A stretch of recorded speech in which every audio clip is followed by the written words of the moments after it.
बिस्मिल्लाहिर्रहमानिर्रहीम अस्सलाम वालेकुम अज़ीज़ तलबा। जैसा कि आप जानते हैं कि वेकेशंस के बाद जैसे ही फ़िज़िकल क्लासेस आपकी होंगी और उन क्लासेस में आप लोगों का जो टेस्ट है उस टेस्ट स्केड्यूल को हमने दोबारा से तरतीब दिया है। बल्कि 1/8 कंप्लीट होने के बाद जो नेक्स्ट राउंड है आपका वो 1/5 का होगा। पूरे सिलेबस को हमने 5 हिस्सों में डिवाइड किया है। 5 हिस्सों में मुकम्मल करने के बाद फिर हम फुल बुक या हाफ बुक की तरफ जाएँगे, डिपेंड करता है जितना हमारे पास टाइम बचेगा। व्हाटएवर आप लोगों को वो जो 5 टेस्ट हमने तरतीब दिए हैं, उनका उनमें से जो पहला टेस्ट होगा, उस पहले टेस्ट का सिलेबस आप लोगों की इस वक़्त स्क्रीन पर मौजूद है, जिसमें चैप्टर नंबर 3 होगा, चैप्टर नंबर 9 होगा और इसके अलावा चैप्टर नंबर 16 होगा। बल्कि 16 कंप्लीट नहीं होगा, 16 का फर्स्ट हाफ होगा और वो फर्स्ट हाफ कहाँ तक है वो हम अभी सिलेबस को रिव्यू करते हुए, टेस्ट को रिव्यू करते हुए उसको हम आपके सामने रखेंगे कि वो चैप्टर कितना शामिल है। रिव्यू करने का मतलब और इस सारे सिलेबस को दोबारा से आपको गाइड करने का मकसद सिर्फ इतना है कि आप लोग अपने इस टेस्ट को भरपूर तरीके से तैयार करके जब भी आपका कॉलेज में ये टेस्ट हो, आप उस टेस्ट में मैक्सिमम और बेहतरीन तरीके से भरपूर अंदाज से पार्टिसिपेट करके इसको कामयाब भी करें और अपने लिए बोर्ड के पेपर को आसान भी बनाएं। तो टेस्ट का सिलेबस बेटे आप लोगों के सामने मैंने बता दिया है। अब इसके बाद हमारे पास जो टेस्ट का पैटर्न होगा, वो पैटर्न से आप लोग वाकिफ़ हैं। जो हमारे पास चैप्टर नंबर सॉरी एमसीक्यूज़ होंगे वो हमारे पास 10 होंगे। हर एमसीक्यूज़ का 1 नंबर होगा, 10 एमसीक्यूज़ 10 मार्क्स। इसी तरह शॉर्ट क्वेश्चन जो हैं वो हमारे पास 12 होंगे। 2 से मल्टीप्लाई करेंगे तो ये 24 हो जाएंगे। 4 लॉन्ग क्वेश्चन होंगे, टोटल जो है वो हमारे पास 16 मार्क्स हो जाएंगे।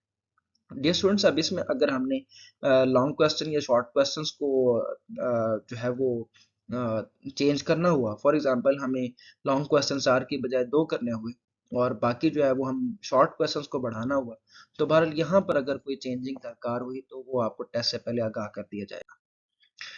इसके बाद अगर हम आगे चलें तो हमारे पास जो इस सिलेबस है वो मैंने आपको बता दिया। इसमें हम सबसे पहले चैप्टर नंबर 3 से स्टार्ट करते हैं। चैप्टर नंबर 3 बेटे आपका कंप्लीट होगा।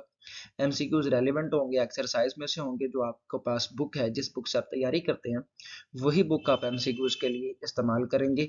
एमसीक्यूज में किसी किस्म की कोई कंप्रोमाइज़ नहीं होएगा। एमसीक्यूज आपके बिल्कुल ठीक और एक्यूरेट होने चाहिए। अगर हम शॉर्ट क्वेश्चंस की बात करें तो मैंने कुछ शॉर्ट क्वेश्चंस आप लोगों को पहले से मार्क करवाए हुए हैं, निशान लगवाए हुए हैं।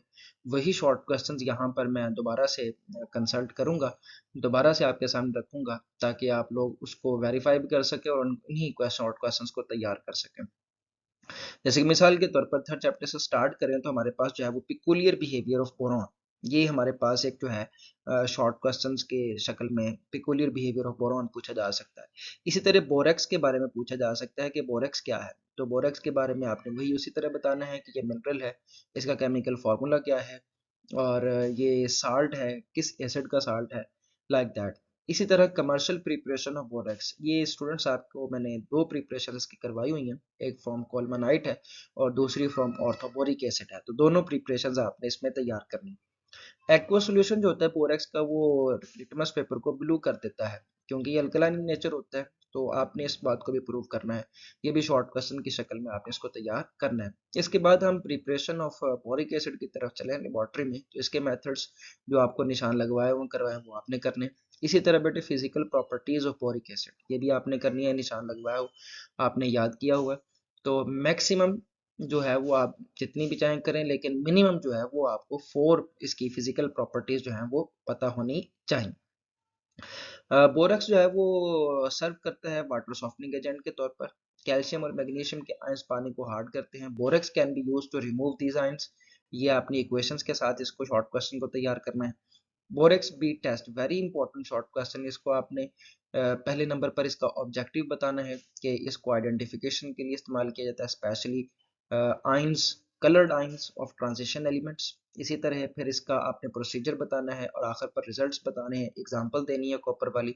इक्वेशंस जो मेंशन की गई हैं वो इक्वेशंस आपने लिखनी है। तो इस तरह से आपने इस चैप्टर को तैयार करना है।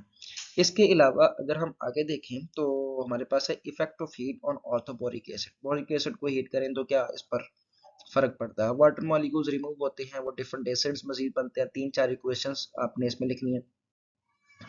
इसी तरह अगर हम बात करें यूजेस ऑफ बोरेक्स, ये भी आपके पास तकरीबन 7 to 8 पॉइंट्स मौजूद होंगे, जिसमें से आप एटलीस्ट 4 पॉइंट्स जो हैं वो लाजमी लिखेंगे। सॉरी। इसके बाद डियर स्टूडेंट्स, नेक्स्ट जो आगे 11th क्वेश्चन है, formulas and names of acids of boron. इसके मुख्तलिफ एसिड्स हैं, उनके आपने नाम भी लिखने हैं और उनके आपने फार्मूलाज भी लिखने हैं, दोनों चीज़ें आप इसमें लिखेंगे। इसी तरह ऑर्थोबोरिक एसिड जो है वो रिएक्ट करता है NaOH और इथाइल अल्कोहल के साथ। ये जो केमिकल रिएक्शंस हैं, इक्वेशंस हैं, ये भी आप लोगों ने इसके साथ लिखी। तो ये वो शॉर्ट क्वेश्चंस हैं, 12 शॉर्ट क्वेश्चंस हैं, कंप्लीट तो नहीं है, आगे हम नेक्स्ट मूव करते हैं बाकी शॉर्ट क्वेश्चन। तो कहने का मकसद ये है कि मैंने ये जो रिव्यू है इसमें शॉर्ट क्वेश्चंस भी आपके सामने रखने हैं और जिस चैप्टर से लॉन्ग क्वेश्चन है वो भी आपके सामने रखें, ताकि आप पिन पॉइंट वेरी एक्यूरेट जो है वो इसकी तैयारी कर सकें। आगे चलें तो हमारे पास जो यूजेस ऑफ बोरिक एसिड है ये भी तकरीबन 2 से 3 है और मेडिसिनल है, इसी तरह इंडस्ट्रियल है, इसी तरह। तो वो जितने भी हैं वो आपने इसमें सारे तैयार कर लेने हैं। एल्यूमिनियम जो है वो फ्री स्टेट में एग्जिस्ट नहीं करता, इसकी आपने वजह बतानी है, ये भी शॉर्ट क्वेश्चन है। इसी तरह ओर्स एल्यूमिनियम की मुख्तलिफ हैं, उनके आपने नाम और फार्मूले लिखने हैं, एल्यूमिनियम के यूजेस लिखने हैं। अगेन ये भी कुछ 6-7 है, जिसमें से आपने एटलीस्ट कम अज कम पेपर में जब आपने लिखना है तो कम अज कम 4 जो है वो यूजेस आपने इसके लिखने मेंशन करने हैं। एल्यूमिनियम शीट्स जो होती हैं ये क्रोजन फ्री होती हैं, इसके बारे में बताना है कि वो अपना इसके ऊपर जो कोटिंग होती है एल्यूमिनियम ऑक्साइड की प्रोटेक्टिव कोटिंग के तौर पर काम करती है, जिसकी वजह से क्रोजन फ्री हो जाता है। तो ये आपने इसमें मेंशन करना है।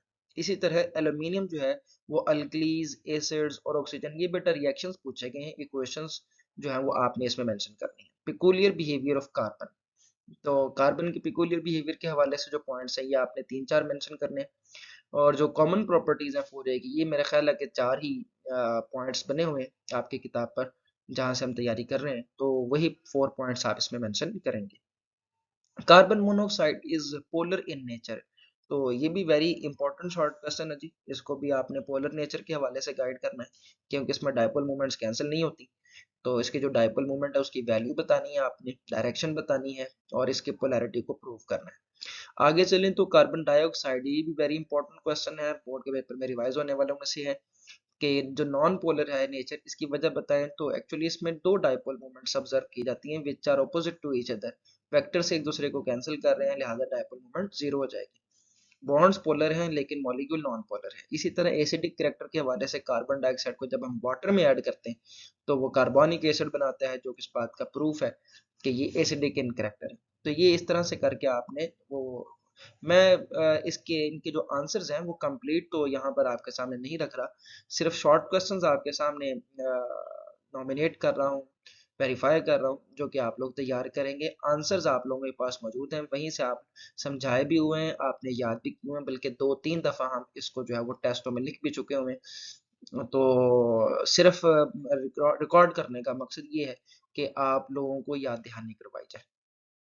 इसी तरह बेटे sir, carbon dioxide is a gas while SiO2 is a solid, ये सॉलिड है। तो आपने बताना है कार्बन डाइऑक्साइड ये गैस क्यों है, पहले ये पॉइंट बताएंगे, इसको एक्सप्लेन करेंगे, कार्बन डाइऑक्साइड का स्ट्रक्चर बनाएंगे। इसी तरह जो सिलिकॉन डाइऑक्साइड है उसका भी आप लोग स्ट्रक्चर बनाएंगे और प्रूव करेंगे कि ये सॉलिड की शक्ल में एग्जिस्ट करता है।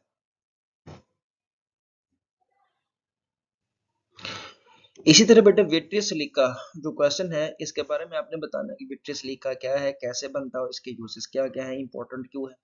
वाटर ग्लास एक छोटा सा शॉर्ट क्वेश्चन है, इंपॉर्टेंट है, इसके बारे में आपने बताना है। केमिकल गार्डन के बारे में आपने बताना है कि केमिकल गार्डन क्या होता है। इसी तरह एस्बेस्टॉस क्या होता है, इसका केमिकल फार्मूला क्या है, इसके यूजेस क्या हैं, ये सारी चीजें आप इसमें मेंशन करेंगे। इसी तरह बेटा 4 uses of sodium silicate, very important, 4 पूछे हैं तो 4 ही लिखने पड़ेंगे। इसी तरह व्हाट आर सिलिकॉन, सिलिकॉन्स क्या होते हैं, ये भी आपने इसमें बताना है कि सिलिकॉन्स, बल्कि इसका जो स्ट्रक्चर है, इसकी जो इक्वेशन है वो भी आप इसके साथ ड्रॉ करेंगे। यूजेस ऑफ सिलिकॉन्स ये आप इसके साथ वो मेंशन करेंगे। इसी तरह फिर हम आगे चलें तो हमारे पास मजीद शॉर्ट क्वेश्चन में कि जो लिक्विड सिलिकॉन्स होते हैं वो ऑर्डिनरी और जो ऑर्गेनिक लुब्रिकेंट्स होते हैं उनको प्रेफर क्यों करते हैं ये सिलिकॉन्स को। तो इसके बारे में आप बताएंगे, रीजंस बताएंगे। दो रीजन है बेटा, एक वो विस्कोसिटी वाली रीजन है कि विस्कोसिटी का टेम्परेचर के साथ रिलेशन, टेम्परेचर चेंज करें तो विस्कोसिटी चेंज होती है।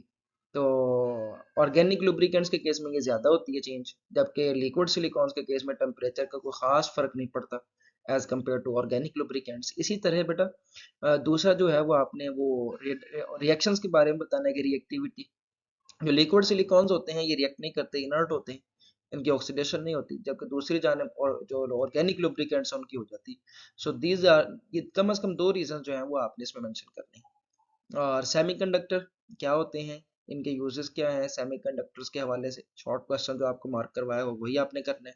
इसी तरह लेड कंपाउंड्स में दो डिफरेंट कंपाउंड्स हैं, उनके हवाले से जो शॉर्ट क्वेश्चंस आपको मार्क करवाए हो वो आप यहाँ तक करेंगे। तो ये बेटा आप लोगों का चैप्टर नंबर 3, चूंकि सिर्फ शॉर्ट क्वेश्चंस का था, लिहाजा मैंने ये शॉर्ट क्वेश्चंस आपके सामने तरतीब से लिख दिए हैं और यही गालिबन आपको मार्क करवाया हूँ। अगर कमी बेशी हो तो आपने जो यहाँ पर है वो लाजमी करने, और अगर इसके अलावा कोई मैंने मार्क करवाया तो वो भी साथ इसके ऐड कर लीजिएगा। तो इसके अलावा अगर हम आगे चलें तो नेक्स्ट हमारे पास जो है वो चैप्टर नंबर 9 है, ये भी कंप्लीट होगा। एमसीक्यूज अगेन रेलेवेंट टॉपिक से और एक्सरसाइज से होंगे। शॉर्ट क्वेश्चंस मैं बारी बारी बताता चलता हूँ थोड़े थोड़े। एरोमेटिक कंपाउंड्स क्या होते हैं, आपने डेफिनेशन और एग्जांपल आपको पता होनी चाहिए। क्लासिफिकेशन पता होनी चाहिए कि क्लासिफिकेशन जैसे आपकी किताब पर मोनोसाइक्लिक है, पॉलीसाइक्लिक है। फिर पॉलीसाइक्लिक में दो कैटेगरीज आ जाती है हमारे पास, एक फ्यूज्ड है और दूसरी आइसोलेटेड है। तो ये सारी डेफिनेशन विद एग्जांपल्स आप लोगों को आनी चाहिए। इसी तरह जो फ्यूज्ड और आइसोलेटेड रिंग्स होती हैं, ये मैंने बता दी। अच्छा, एरोमेटिक कंपाउंड्स बर्न विद सूटी फ्लेम, ये भी शॉर्ट क्वेश्चन है, ये भी आपने तैयार करना है। इसी तरह नोमेनक्लेचर की तरफ चलें तो नोमेनक्लेचर जो है वो आप लोगों ने रीड करना है, और इससे रेलेवेंट जो एक्सरसाइज का क्वेश्चन नंबर 7 ए बी और 8 है ये आपने तैयार कर लेना है। हाँ, नाम दिए होंगे, स्ट्रक्चर बनाने होंगे, या स्ट्रक्चर दिए होंगे, नाम आपने लिखने होंगे। बहरहाल जैसे भी है ये आप लोगों ने असाइनमेंट के तौर पर लिख के भी दिखाया हुआ है, पहले भी तैयार किया हुआ है।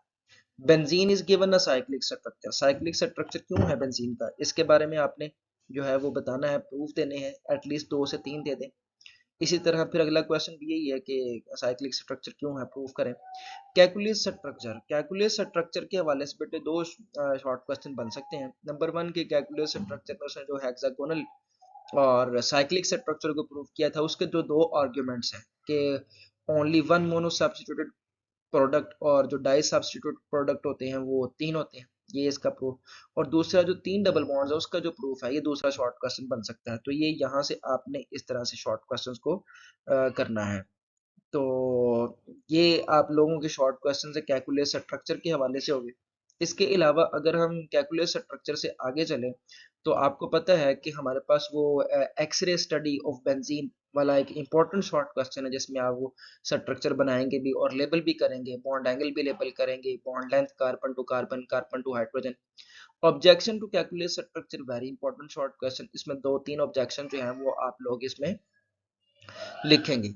ऑब्जेक्शंस के बाद आगे अगर हम बात करें तो हमारे पास क्या नाम है इसका, स्टेबिलिटी ऑफ बेंजीन में एक वेरी इंपॉर्टेंट शॉर्ट क्वेश्चन बनता है, रेजोनेंस एनर्जी। बेंजीन की जो रेजोनेंस एनर्जी है वो कितनी है, आप बेटे डेफिनेशन लिखेंगे, उसके बाद इसकी रेजोनेंस एनर्जी को कैलकुलेट भी करेंगे। फिर इसके अलावा रेजोनेंस क्या होती है, रेजोनेंस स्ट्रक्चर क्या होते हैं, ये डेफिनेशन विद एग्जांपल, ये आप लोगों का एक शॉर्ट क्वेश्चन यहाँ तक ये भी हो जाएगा। फिर प्रिपरेशन ऑफ बेंजीन में से कोई भी मेथड आपसे जो है वो, आप प्रिपरेशन ऑफ बेंजीन को लॉन्ग क्वेश्चन के तौर पर भी तैयार करेंगे, और शॉर्ट क्वेश्चन में कोई भी मेथड पूछ लिया जाए वो आपको पता होना चाहिए। जैसे मिसाल के तौर पर आपसे पूछ लिया जाता है व्हाट इज एरोमेटाइजेशन, तो आपको पता होना चाहिए कि ये जो तीसरा मेथड ऑफ प्रिपरेशन है फ्रॉम अल्केन्स, तो एन हेक्सेन और एन हेप्टेन्स हम इसकी तैयारी करेंगे। तो ये बेटा आप लोग ये इसको जो है वो शॉर्ट यानी प्रिपरेशन। इसी तरह words fitting reaction very important short question. फिर आपको ये भी पता होना चाहिए कि इंडस्ट्रियल और लेबोरेटरी जो प्रिपरेशन होती हैं उनमें उनमें उनमें भी डिफरेंस पता होना चाहिए कि कौन सी लेबोरेटरी और कौन सी इंडस्ट्रियल प्रिपरेशन, ताकि पेपर में अगर पूछा जाए कि लेबोरेटरी प्रिपरेशन बताएं तो आप लेबोरेटरी ही लिखें, गलती ना हो इसमें। तो ये प्रिपरेशन को तैयार करने का ये तरीका कार है। प्रिपरेशन के बाद ये स्टूडेंट्स हमारे पास जो है वो रिएक्शन स्टार्ट होते हैं, उनमें सबसे पहले जो इंपॉर्टेंट शॉर्ट क्वेश्चन है वो जनरल मैकेनिज्म है इलेक्ट्रोफिलिक सब्स्टिट्यूशन रिएक्शंस का।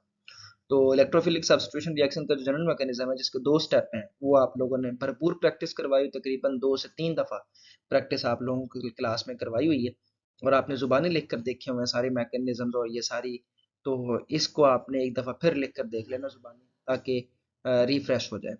इसी तरह अगला शॉर्ट क्वेश्चन है कि एक्सरसाइज का है, क्वेश्चन 4 भी है कि what happens when chlorine is pass through benzene. Chlorine को जब बेंजीन में से पास किया जाता है तो क्या होता है। ये दो कंडीशंस हैं, एक सनलाइट में और दूसरी कैटलिस्ट की मौजूदगी में। तो आपने दोनों के बारे में बताना है कि जब कैटलिस्ट FeCl3 की मौजूदगी में किया जाता है तो फिर सब्स्टिट्यूशन रिएक्शन होता है, यानी बेंजीन के ऊपर क्लोरीन अटैच होता है। और ऑन द अदर हैंड अगर हम दूसरे को देखें, क्या नाम है इसका, सनलाइट को, तो फिर एडिशन रिएक्शन होता है। तो ये बहरहाल आपने इसके बारे में बताना है। हेलोजिनेशन ऑफ बेंजीन जो है वो इसमें आपसे जो है वो शॉर्ट क्वेश्चन पूछा जा सकता है कि हेलोजिनेशन ऑफ बेंजीन क्या है, तो आप इसके डेफिनेशन और इसकी इक्वेशन लिखेंगे, या फिर आपसे मैकेनिज्म पूछा जा सकता है। तो बहरहाल ये आपने जो सारा तैयार लॉन्ग क्वेश्चन के तौर पर जब आप इनको तैयार करना है, halogenation of benzene, nitration of benzene, sulphonation, alkylation, acylation, तो ये जो 4-5 आर्टिकल हैं ये आपने लॉन्ग क्वेश्चन के लिए तैयार करना है। जब आप लॉन्ग क्वेश्चन के लिए तैयार करेंगे तो ऑटोमेटिकली इसमें से जो भी शॉर्ट क्वेश्चन पूछा जाएगा, मैकेनिज्म पूछा जाए, डेफिनेशन विद इक्वेशन पूछी जाए, तो आप उसमें लिख सकते हैं। इसी तरह एक और वेरी इंपॉर्टेंट शॉर्ट क्वेश्चन है कि बेंजीन जो है जब इसको बर्न किया जाता है सप्लाई ऑफ एयर में, तब क्या जो है वो रिएक्शन होता है। तो कंबस्शन रिएक्शन है, जाहिर बात है उसमें आप जो रिएक्टेंट्स और प्रोडक्ट्स हैं वो आप इसमें बताएंगे। फिर ओजोनोलाइसिस ऑफ बेंजीन है, वेरी इंपॉर्टेंट क्वेश्चन है जी, ओजोनोलाइसिस ऑफ बेंजीन वाला। इसी तरह कैटालिटिक ऑक्सीडेशन ऑफ बेंजीन के बेंजीन की कैटालिटिक ऑक्सीडेशन किस तरह से होती है वो आप बताएंगे। मैलिक एनहाइड्राइड बनता है, फिर मैलिक एसिड बनता है। तो इसी तरह एडिशन रिएक्शंस ऑफ बेंजीन, यानी ऐसे रिएक्ट बेंजीन के रिएक्शन जिनमें बेंजीन रिंग इन्वॉल्व है। लाइक फॉर एग्जांपल पहला वो हाइड्रोजनेशन है, रिडक्शन जिसे हम कहते हैं, हाइड्रोजन ऐड होता है, फिर हेलोजन ऐड होता है, ब्रोमिनेशन जो है वो हमारे पास मौजूद है सनलाइट की मौजूदगी में। तो ये रिएक्शन जो है वो आप इसमें दो एडिशन रिएक्शन लिख सकते हैं। इसी तरह साइड चेन ऑक्सीडेशन यहाँ से आपसे पूछी जा सकती है कि बेंजीन के ऊपर जो साइड चेन लगी होती है, चाहे वो मिथाइल है, चाहे वो इथाइल है, 1 कार्बन, 2 कार्बन, 3 कार्बन, वट, तो जब उसकी ऑक्सीडेशन होती है तो फिर क्या होता है, तो आपको पता है कि जो भी चेन लगी हो बेंजोइक एसिड ही बनेगा। फिर इसी तरह जो है वो ट्राई नाइट्रोटोलुइन बनाने का आपसे कहा जा सकता है, तो ये भी आप क्वेश्चन लिखेंगे। जो टोलुइन है इससे कैसे जो है वो ट्राई नाइट्रोटोलुइन जो है वो बन सकती है, नाइट्रिक एसिड के साथ रिएक्शन करवाएंगे। एक्सरसाइज का क्वेश्चन नंबर 12 जो है ये बेटा शॉर्ट क्वेश्चन के तौर पर ही आपने तैयार करना है। इसी तरह ऑर्थो पैरा और मेटा डायरेक्टिंग ग्रुप्स होते हैं, इनके बारे में आपसे शॉर्ट क्वेश्चन पूछा जा सकता है। किसी एक के बारे में कहा जा सकता है कि what are ortho para directing groups, आप बताएंगे। मैंने आप लोगों को ऑर्थो पैरा और मेटा डायरेक्टिंग ग्रुप के हवाले से पॉइंट्स लिखवाए हुए हैं, तकरीबन 5-5 पॉइंट्स हैं जो मैंने आपको लिखवाए हुए लॉन्ग क्वेश्चन। तो जब आप लॉन्ग क्वेश्चन तैयार करेंगे तो ऑटोमेटिकली आपके शॉर्ट क्वेश्चन के जो पॉइंट्स हैं वो भी आप लिख सकेंगे। जैसे मिसाल के तौर पर अगर आपसे ऑर्थो पैरा डायरेक्टिंग पूछ लिया गया, तो आप इसमें जो मैंने 5 पॉइंट्स आपको लिखवाए हैं वो आप कोई 3-4 इसमें ऐड कर सकते हैं। एग्जाम्पल कंपलसरी होगी इसमें, मेथड है। इसी तरह यहाँ पर अकेला एक दफा ये भी शॉर्ट क्वेश्चन बाज़ बोर्ड के पेपर में आता होता है कि गिव 4 मेटा डायरेक्टिंग ग्रुप्स या 4 ऑर्थो पैरा डायरेक्ट, तो ये एग्जांपल्स आपको लाजमी पता होनी चाहिए। इसी तरह आखिरी जो आर्टिकल है इसका वो रिएक्टिविटी ऑफ बेंजीन के हवाले से, जिसका कंपैरिजन बनता है अल्केन, अल्कीन और अल्काइन के साथ, तो वो जो भी कंपैरिजन है वो भी आप लोगों ने इसके साथ तैयार करना है। इसमें क्वेश्चन बन सकता है कि why benzene is less reactive than ethene, तो उसमें भी आप किसी चीज को ही कंपेयर करेंगे और इसका आंसर आप करेंगे। अगर हम आगे चलें तो डियर स्टूडेंट्स हमारे पास लॉन्ग क्वेश्चंस हैं। सबसे पहले नंबर पर जो हमारे पास लॉन्ग क्वेश्चन है वो कैलकुलस स्ट्रक्चर है, ये आप लॉन्ग क्वेश्चन के तौर पर तैयार करेंगे। इसी तरह फिर आप एटॉमिक ऑर्बिटल ट्रीटमेंट बताएंगे, इसमें जो डायग्राम्स हैं वो डायग्राम्स भी आप बनाएंगे 3। स्टेबिलिटी ऑफ बेंजीन है, ये आप लॉन्ग क्वेश्चन के तौर पर तैयार करेंगे।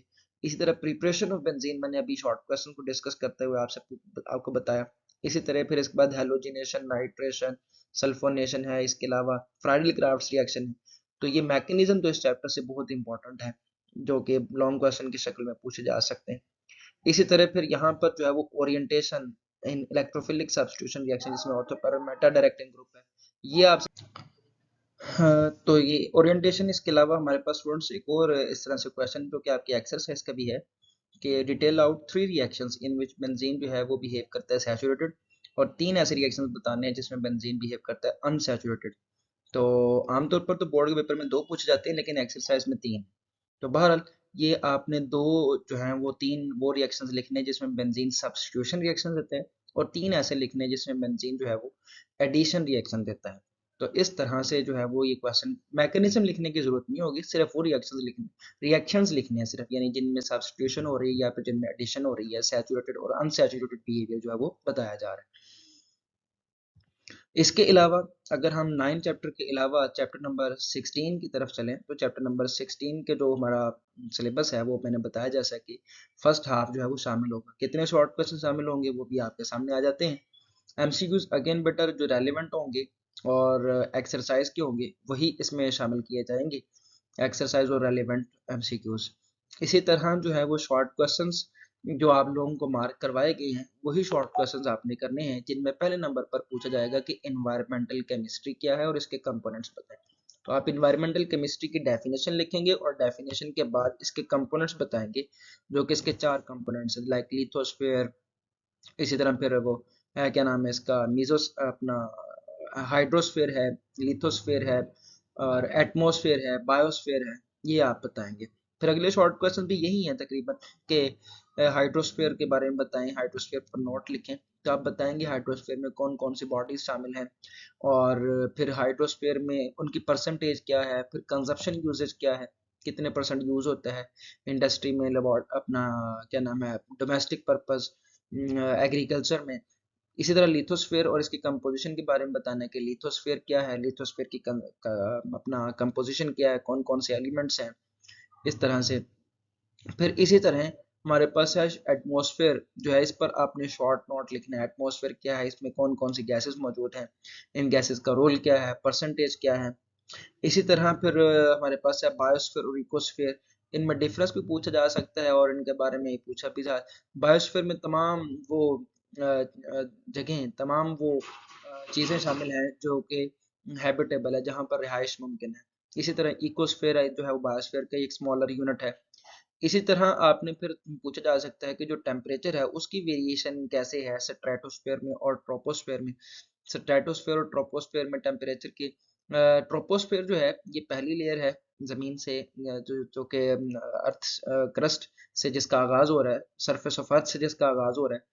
तो इसमें जो टेम्परेचर है वो डिक्रीज करता है as we go in altitude. जैसे जैसे बुलंदी की तरफ जाते हैं वैसे वैसे टेम्परेचर कम होता है, क्योंकि टेम्परेचर को, हीट को एब्जॉर्ब करने वाली गैसेस की कंसंट्रेशन कम होती है। जबकि स्ट्रेटोस्फेयर में ये जो टेम्परेचर है ये इंक्रीज करता है। इसकी वजह ओजोन लेयर है कि जो अपर स्ट्रेटोस्फेयर है वहां पर ओजोन की ब्रेकडाउन होती है, जिसकी वजह से वहां का टेम्परेचर जो है वो ज्यादा है। आगे चलें तो इन्वायरमेंटल पोल्यूटेंट, हर वो केमिकल जो हमारे इन्वायरमेंट को पोल्यूट कर रहा है वो इन्वायरमेंटल पोल्यूटेंट कहलाता है। इसमें आप एग्जांपल देंगे, फिर इसमें वो आगे चल के चले आएगा, फिर वहां पर इसको डिस्कस करेंगे प्राइमरी और सेकेंडरी की। अभी हम ह्यूमन एक्टिविटीज जो कि हाइड्रोकार्बन के रिलीज करने में जो है वो अहम किरदार अदा करती हैं, वो कौन कौन सी ह्यूमन एक्टिविटीज हैं। जैसे मिसाल के तौर पर कंबस्टन ऑफ फॉसिल फ्यूल्स, ये एक अहम ह्यूमन एक्टिविटी है जिसकी वजह से हाइड्रोकार्बन या अनबर्न्ड हाइड्रोकार्बन जो हवा में रिलीज हो रहे हैं ये भी। तो ये इस तरह से एक्टिविटीज यहाँ पर बताएंगे आप। एसिड रेन क्या है, इसका हमारे एनवायरनमेंट पर क्या फ़र्क पड़ता है। तो एसिड रेन की सबसे पहले तो आप डेफिनेशन बताएंगे। फिर एसिड रेन में वो एक जो इसकी जनरल टर्म है बल्कि बाकायदा और एक्यूरेट टर्म है, जो मॉडर्न टर्म है वो एसिड डेपोजिशन है, क्योंकि ये तमाम चीज़ों को कवर करती है। इसके अलावा जब आप इसकी इक्वेशंस लिखेंगे तो उसमें ज़ाहिर बात है एक सल्फ्यूरिक एसिड और एक नाइट्रिक एसिड वाली होगी। इसके अलावा हमारे एनवायरनमेंट पर इसका क्या असर पड़ता है, इफेक्ट क्या है, बिल्डिंग्स को इफेक्ट करता है, एग्रीकल्चरल लैंड को इफेक्ट करती है। तो ये डिफरेंट मेरीन एनिमल्स को जो है वो ये मुतासर करती है एसिड रेन। तो वो जितने भी इफेक्ट्स हैं वो आपने इसके साथ तैयार करने हैं। स्मोक क्या है, फोटोकेमिकल स्मोक के मेन जो है वो कंपोनेंट्स कौन से हैं, पोल्यूटेंट्स कौन से हैं, नाइट्रोजन के ऑक्साइड्स लाइक ओजोन है। तो ये स्मोक के बारे में आपने इसको बताना है। स्मोक और इसकी टाइप, दो टाइप है आपको पता है कि एक फोटोकेमिकल स्मोक है और दूसरी reducing oxidising and reducing smoke है। इन दोनों में मैंने आपको डिफरेंस 4 पॉइंट्स आपको मार्क करवाए और वही 4 पॉइंट्स आपने इसमें करने हैं। इसी तरह स्मो अपना ओजोन लेयर, की जो डिप्लीशन है उसके हवाले से कि ओजोन लेयर डिप्लीटिंग से क्या मुराद है। ओजोन की लेयर का आहिस्ता आहिस्ता से ख़त्म होते जाना due to chemicals we are releasing in our atmosphere like chlorofluorocarbons. तो उसकी वजह से ओजोन लेयर की जो लेयर है उसमें उसकी जो थिकनेस में कमी है, Aahista Aahista decrease in thickness of, तो इसको हम बोलते हैं डिप्लीशन। इसके अच्छा, फिर ये ओजोन जो है ये अगर स्ट्रेटोस्फेयर में मौजूद है जो कि इसकी जगह है, तो अगर वहां पर है तो फिर तो ये हमें प्रोटेक्ट करेगा, लेकिन अगर ये ट्रोपोस्फेयर में नीचे आ जाता है तो फिर ओजोन हमारे लिए हार्मफुल इफेक्ट्स भी रखता है। तो वो आप इसके हार्मफुल इफेक्ट्स जो हैं वो इसमें बताएंगे, और जैसे लंग्स की जो इलास्टिसिटी है उसको डिक्रीज कर देता है। इस तरह के जो पॉइंट्स है वो सारे आप लिखेंगे। मीथेन के नेचुरल सोर्सेज कौन कौन से हैं, इसमें आप नेचुरल सोर्सेज बताएंगे, लाइक ट्रीज जो हैं, प्लांट्स जो है इसको रिलीज करते हैं, एमिट करते हैं मीथेन को, तो वो बताएंगे। इस तरह के दीगर जो नेचुरल सोर्सेज हैं वो सारे आप इसमें लिखेंगे। इसी तरह क्लोरोफ्लोरोकार्बन जो है वो ओजोन को कैसे रिमूव करते हैं इसके बारे में आप बताएंगे। क्लोरोफ्लोरोकार्बन्स के जो ओजोन को रिमूव करने वाले रिएक्शंस हैं, फ्री रेडिकल, वो आपने लाजमी इसमें बेटा मेंशन करने हैं। जैसे क्लोरोफ्लोरोकार्बन का मॉलिक्यूल हवा में जाता है, जब उस पर ऊपर एटमॉस्फेयर में पहुंचता है, तो जब उस पर सनलाइट पड़ती है, अल्ट्रावायलेट यूवी रेज पड़ती हैं, तो वो जो है वो होमोलिटिक फिशन से वहां पर क्लोरीन का फ्री रेडिकल बनता है, जो ओजोन के मॉलिक्यूल को ब्रेक कर देता है, ब्रेक करके O2 में मॉलिक्यूलर ऑक्सीजन में कन्वर्ट कर देता है। और जो क्लोरीन का फ्री रेडिकल होता है वो फिर से दोबारा से रीजनरेट होता है, और इस तरह क्लोरीन का एक फ्री रेडिकल जो है वो लाखों ओजोन के मॉलिक्यूल को जो है वो डिस्ट्रॉय करने की सलाहियत रखता है। तो ये इस वजह से जो है वो और भी ज्यादा हार्मफुल हो जाते हैं। प्राइमरी और सेकेंडरी पोल्यूटेंट्स में क्या डिफरेंस है, तो आप इसमें प्राइमरी पोल्यूटेंट्स के बारे में बताएंगे कि which are directly released in the atmosphere, और इसकी एग्जांपल्स बताएंगे। सल्फर के ऑक्साइड्स हैं, नाइट्रोजन के ऑक्साइड्स हैं, इसी तरह मुख्तलिफ हमारे पास जो हैं वो हाइड्रोकार्बन्स हैं। तो ये जो डायरेक्ट हवा में शामिल होते हैं ये प्राइमरी पोल्यूटेंट्स है, जबकि सेकेंडरी पोल्यूटेंट्स में वो वाले पोल्यूटेंट्स हैं जो कि प्राइमरी पोल्यूटेंट्स के केमिकल रिएक्शन से वजूद में आते हैं, और ये रिएक्शंस भी एटमॉस्फेयर में ही होते हैं। तो इनको हम जो है वो सेकेंडरी पोल्यूटेंट्स कहते हैं, लाइक सल्फ्यूरिक एसिड है, नाइट्रिक एसिड है, पर ऑक्सी एसाइल नाइट्रेट है, इसी तरह अल्डिहाइड कीटोन्स हैं मुख्तलिफ। तो आपने कम से कम कोई 5 5 6 6 एग्जाम्पल्स इसमें करनी है, प्राइमरी में भी और सेकेंडरी पोल्यूटेंट्स में भी। आगे चलें तो हमारे पास आगे जो नेसेसरी कंडीशन है for the formation of smoke, के स्मोक की फॉर्मेशन के लिए कौन कौन सी नेसेसरी कंडीशंस हैं, वो 2 3 पॉइंट्स आपने मेंशन कर देने हैं कि नाइट्रोजन के ऑक्साइड्स होने चाहिए, ओजोन ऑक्सीडेंट होना चाहिए, सनलाइट होनी चाहिए, वट एवर इस तरह की जो कंडीशंस हैं वो आप लोग इसमें मेंशन करेंगे। इसी तरह बेटा जो सल्फेट एरोसोल्स के बारे में आपको शॉर्ट क्वेश्चन मार्क करवाया गया है, वो शॉर्ट क्वेश्चन भी आप इसमें मेंशन इसमें लिखेंगे। इसी तरह health effect of CO, carbon monoxide के हवाले से जो हेल्थ इफेक्ट है वो आपने बताने हैं। एक्चुअली जो कार्बन मोनोऑक्साइड है, जब ये इनहेल करते हैं, जब हम ऐसी हवा को इनहेल कर लेते हैं जिस हवा में कार्बन मोनोऑक्साइड मौजूद है, और यही हवा जब हमारे लंग्स में पहुंचती है, तो वहां पर हीमोग्लोबिन जो है वो ऑक्सीजन को अपने साथ बाइंड करने के बजाय कार्बन मोनोऑक्साइड को अपने साथ बाइंड कर लेता है, क्योंकि इसके साथ बाइंडिंग ज्यादा स्ट्रॉन्ग है। तो फिर ब्लड के अंदर ऑक्सीजन डिफ्यूज होने के बजाय कार्बन मोनोऑक्साइड डिफ्यूज होना शुरू हो जाती है, जिसके नतीजे में हमारी बॉडी के अंदर ऑक्सीजन की कंसंट्रेशन कम होती है, जिसके नतीजे में हमारे पास जो है वो बॉडी के अंदर ऑक्सीजन लेवल, ऑक्सीजन कंसंट्रेशन कम होने से हेडेक होगी, फटीग होगी, सफोकेशन होगी, फिर जो है वो दम घुटना शुरू होगा, यानी कि बेहोश हो जाएंगे, और अगर ये लंबे अरसे के लिए चलती जाए तो फिर अल्टीमेटली तो ये डेथ भी हो जाती है। इसे साइलेंट या क्वाइट किलर भी जो है वो कहा जाता है। तो ये कार्बन मोनोऑक्साइड इस हवाले से हमारे पास जो हमारी हेल्थ, ह्यूमन हेल्थ को जो है वो इस तरह से मुतासर करती है। तो ये डियर स्टूडेंट्स आप लोगों का जो है वो सिलेबस, और सिलेबस में से जो शॉर्ट क्वेश्चंस मैंने आप लोगों को तैयार करवाए हुए हैं, वो सारे शॉर्ट क्वेश्चंस मैंने आपके सामने रिवाइज कर दिए, रख दिए। स्टेटमेंट्स मैंने आपके सामने उनको किया है। ताकि आप लोग जो है वो अपनी बुक को सामने रखते हुए जब स्टूडेंट्स ये आप लेक्चर सुने तो अपने सामने जो है वो टेक्स्ट बुक भी और साथ-साथ जो है वो स्कॉलर जो आपको हेल्पिंग बुक लगवाई हुई है, जैसे आपने शॉर्ट क्वेश्चन तैयार करने हैं, वो बुक भी अपने सामने रखें ताकि इन शॉर्ट क्वेश्चंस को आप उनके साथ एक दफ़ा कंफर्म कर लें कि वाक़यातन यही शॉर्ट क्वेश्चंस हैं। अगर कोई शॉर्ट क्वेश्चन यहाँ पर मिसिंग है और मैंने आपको मार्क करवाया हुआ है तो इसका मतलब ये नहीं है कि आपने उसको छोड़ देना है, आप वो भी शॉर्ट क्वेश्चन उसके साथ करेंगे। तो इस तरह से जो है वो ये हमारी जो है वो एक अच्छी तैयारी हो सकेगी। अगर आप इन शॉर्ट क्वेश्चंस को और इन लॉन्ग क्वेश्चंस को अच्छे तरीके से तैयार कर होपफुली ये जो वीडियो लेक्चर है, ये जो रिव्यू लेक्चर है, ये आप लोगों को कॉलेज आने से कोई हफ्ता डेढ़ पहले आप लोगों को रिसीव हो जाएगा, आप लोगों को व्हाट्सएप पर मिल जाएगा। तो आप इसको जैसे ही लेक्चर को सुने तो अपने इस टेस्ट की फौरी तौर पर तैयारी शुरू कर लें क्योंकि हमारे पास टाइम बहुत कम होगा और इस कम टाइम के अंदर हमने ज़्यादा मेहनत करके अपने इन टेस्ट को कामयाब करना है। अगर इन टेस्टों की कामयाबी हो जाती है तो अल्टीमेटली आप इंशाअल्लाह अज़ीज़ जो आपका बोर्ड का फाइनल पेपर होगा उसमें भी आप जो है वो अच्छे नंबरों से जो है वो पास भी हो सकेंगे और जो आपके टारगेट्स हैं उन टारगेट्स को भी आप अचीव कर सकेंगे। तो इन चीज़ों को आपने मद्देनज़र रखना है। जैसा कि आपको पता है कि आप लोग की जो प्रिपरेशन है उसका स्टाइल जो ऑलरेडी हमारा कॉलेज में चलता है, वो एक ही दिन में हम टेस्ट तैयार नहीं करते, 5-6 दिनों में अपना काम डिवाइड करके डेली का आप अपने तौर पर as a mature student, as a responsible student आपने इन चीज़ों को ज़रा डिवाइड कर लेना है। पहले हम 5-5 शॉर्ट क्वेश्चंस के ज़रिए 5, 6, 7 शॉर्ट क्वेश्चंस डेली के किया करते थे। इस तरह से हमने तकरीबन 2 दफ़ा रिवीजन कर ली हुई है। अब ये थर्ड रिवीजन है। तो स्टूडेंट्स अब इस थर्ड रिवीजन में जहाँ पर आप 5, 6, 7 शॉर्ट क्वेश्चंस कर रहे थे, वहाँ पे आप 10 से 12 शॉर्ट क्वेश्चंस डेली के रिवाइज़ करें। साथ में 1 long question, 2 long question add कर लें। तो इस तरह से अपने इस सारे काम को आप डेली बेसिस पर करेंगे डिवाइड करके तो ये आपके लिए आसान भी हो जाएगा और ये देर पा याद भी रहेगा। ये नहीं होगा कि दोबारा याद करने की ज़रूरत पड़ेगी। बोर्ड के पेपर में आपके लिए आसानी हो जाएगी। तो इस टेस्ट को आपने अच्छे तरीके से अपना प्रिपेयर भी करना है और इसको अटेम्प्ट भी करना है। तब तक के लिए अगली मुलाकात या कॉलेज में इंशाल्लाह अज़ीज़ जब फिज़िकल क्लासेस होंगी तब इंशाल्लाह मुलाकात होगी। तब तक के लिए अल्लाह हाफ़िज़। अल्लाह ताला हम सबका हामी और नासिर हो। आमीन।